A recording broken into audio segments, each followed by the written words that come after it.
Mga kapuso, patok din po ngayong Pasko ang theme park, bazaar, at iba't ibang atraksyon sa Quezon Memorial Circle sa Quezon City.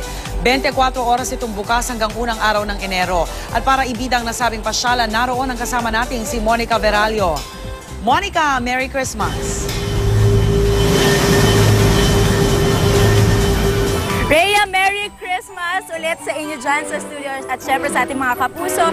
At dahil alam mo, sinasabi natin palagi ang Pasko para sa mga bata, kaya naman isa nga sa patok na pasilidad dito sa loob ng Quezon City Memorial Circle ay itong kanilang playground. So kita nyo naman, no, as early as ngayon pa lang, ang dami ng mga batang gising, daig pa kapag may pasok, ayan, naglalaro na sila. In fact, nung dumating tayo dito before 5, yung iba dyan, walang sawa, naglalaro at tuloy ang pagsasaya ngayong Kapaskuhan niya.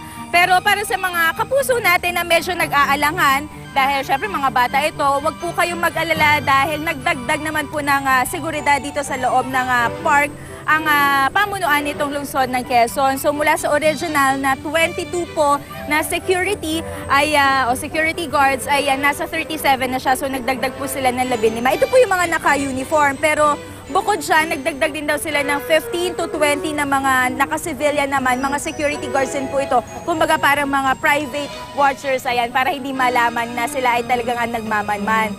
Now, Rhea, alam mo, sa dami ng nakikita nating tao, mukhang ganun din yata kadami yung basura na nakikita natin. Kahit saan tayo tumingin, sa kaliwa, sa kanan, ang dami natin nakikita tumpok ng mga basura. So, ito lagi natin pinapaalala na habang tayo nagsasaya, syempre kailangan din maging responsable tayo yung mga basura natin, ilagay natin sa tamang lalagyan. Kung medyo malayo yung basurahan, ilagay muna natin sa plastic, tapos hanapin natin kung saan nga yung mga designated areas. At bukod nga dito sa mga bata, Rhea, isa pa sa mga napansin natin, balita natin may mga nag-overnight na pamilya dito. So, itong nasa tabi ko ngayon, ito yung Liwanag Family. Kasama ko ngayon si... Ano ulit pong pangalan nila? Rosalinda. Rosalinda, ang ganda ng pangalan mo, nanay.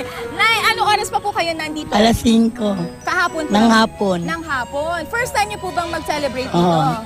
Bakit niyo po napili dito sa Quezon City Circle? Kasi tahimik, tsaka maraming palaro sa mga bata, playground. Playground. Ba't marami po bang bata sa pamilya? Oo. Kumusta naman po ang inyong Pasko experience dito? Masaya. Masaya. Dahil tahimik eh. Matahimik. At saka kudos po kay nanay kasi tingnan niyo, walang basura sa paligid niya. So ibig sabihin nagtatapon ng tama itong si nanay. Thank you so much. Merry Christmas po sa inyo. Merry Christmas po sa inyong mga apo. Ayan. So Rhea, balikan niyo kami dito dahil mamaya papakita pa natin yung iba pang mga pasilidad at pwedeng gawin dito sa loob ng circle sa pagbabalik natin sa unang hirit. Rhea, Ivan? Maraming salamat, Monica Veralio.